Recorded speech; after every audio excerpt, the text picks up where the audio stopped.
لیس علی الاعمى حرج، نہ اندھے پر تنگی ہے، اندھے پر کوئی حرج نہیں۔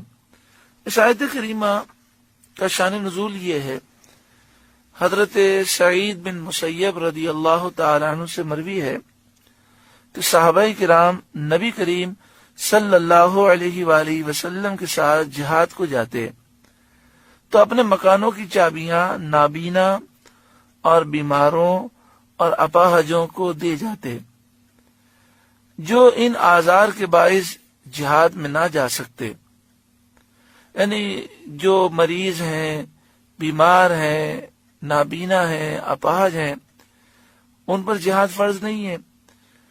تو صحابہ کرام جب جہاد پر جاتے پیارے آقا صلی اللہ علیہ وآلہ وسلم کے ساتھ تو اپنے گھر کی چابیاں انہیں دے جاتے اور انہیں اجازت دیتے کہ ان کے مکانوں سے کھانے کی چیزیں لے کر کھائیں، مگر وہ لوگ اس کو گوارا نہ کرتے، اس خیال سے کہ شاید یہ ان کو دل سے پسند نہ ہو۔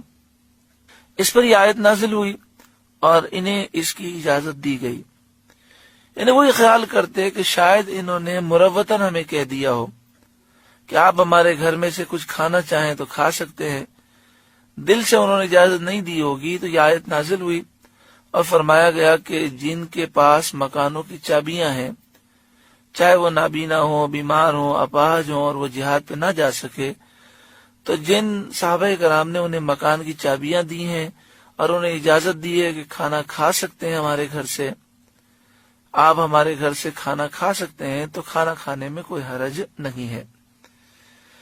اسی طرح یہ بھی فرمایا کہ اندھے، اپاہج اور بیمار لوگ تندرستوں کے ساتھ کھانے سے بچتے کہ کہیں کسی کو نفرت نہ ہو، اس آیت میں انہیں اجازت دی گئی۔ جو نابینا ہوتے، اپاہج ہوتے، بیمار ہوتے، تو وہ یہ خیال کرتے کہ تندرست آدمی کے ساتھ ہم کھانا کھائیں گے تو شاید وہ نفرت محسوس کریں گے، تو ایسے لوگوں کو اس آیت میں اجازت دی گئی کہ وہ تندرست آدمیوں کے ساتھ کھائیں، اس میں کوئی حرج والی بات نہیں۔ اسی طرح فرمایا کہ جب نابینا، اپاہج، معذور کسی مسلمان کے پاس جاتے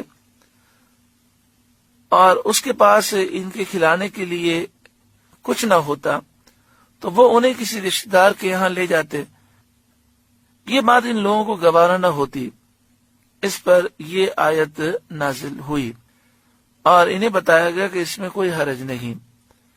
لیس علی الاعمى حرج، اندھے پر کوئی حرج نہیں، کوئی تنگی نہیں، کوئی مضائقہ نہیں، کوئی روک نہیں، کوئی گناہ نہیں۔ ولا علی الاعرج حرج، اور لنگڑے پر کوئی حرج نہیں۔ ولا علی المریض حرج، اور بیمار پر کوئی حرج نہیں۔ ولا علی انفسکم، اور نہ تم میں کسی پر کوئی حرج ہے۔ ان تأکلوا من بیوتکم، کہ کھاؤ اپنی اولاد کے گھر، کہ اولاد کا گھر اپنا ہی گھر ہے۔ حدیث شریف میں ہے کہ سید عالم صلی اللہ علیہ وآلہ وسلم نے فرمایا ایک نوجوان سے، آپ نے فرمایا تو اور تیرا مال تیرے باپ کا ہے۔ اسی طرح شوہر کے لیے بیوی کا اور بیوی کے لیے شوہر کا گھر بھی اپنا ہی گھر ہے۔ تو اگر کوئی شخص اپنی اولاد کے گھر کھانا کھائے تو اس میں کوئی حرج والی بات نہیں۔ او بیوتی آبائکم، یا اپنے باپ کے گھر۔ او بیوتی امہاتکم، یا اپنی ماں کے گھر۔ او بیوتی اخوانکم، یا اپنے بھائیوں کے گھر۔ او بیوتی اخواتکم، یا اپنی بہنوں کے گھر۔ او بیوتی اعمامکم، یا اپنے چچاؤں کے گھر۔ او بیوتی عماتکم، یا اپنی پھوپھیوں کے گھر۔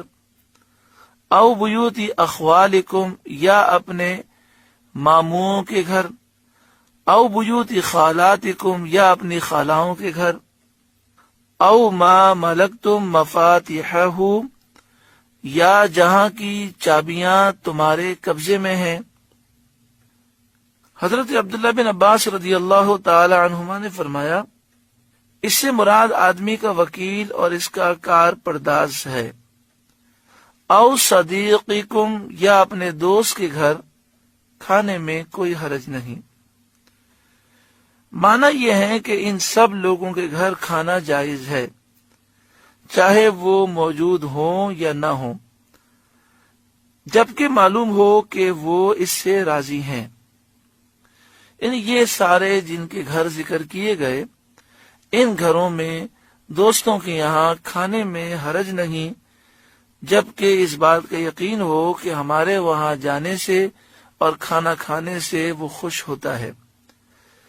سلف کا تو یہ حال تھا، بزرگان دین کا تو یہ معاملہ تھا کہ آدمی اپنے دوست کے گھر اس کی غیر موجودگی میں پہنچتا تو اس کی باندی سے، اس کی کنیز سے اس کا کیسا طلب کرتا، روپے پیسوں کی تھیلی طلب کرتا اور جو چاہتا اس میں سے لے لیتا۔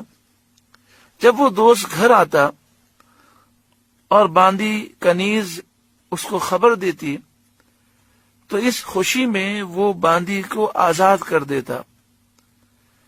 حضرت صدر افاضل مولانا نعیم الدین مراد آبادی علیہ رحمہ آگے فرماتے ہیں، مگر اس زمانے میں یہ فیاضی کہاں، یعنی اس زمانے میں دوست سے اس طرح کی محبت نہیں رکھتا، لہذا بے اجازت کھانا نہ چاہیے۔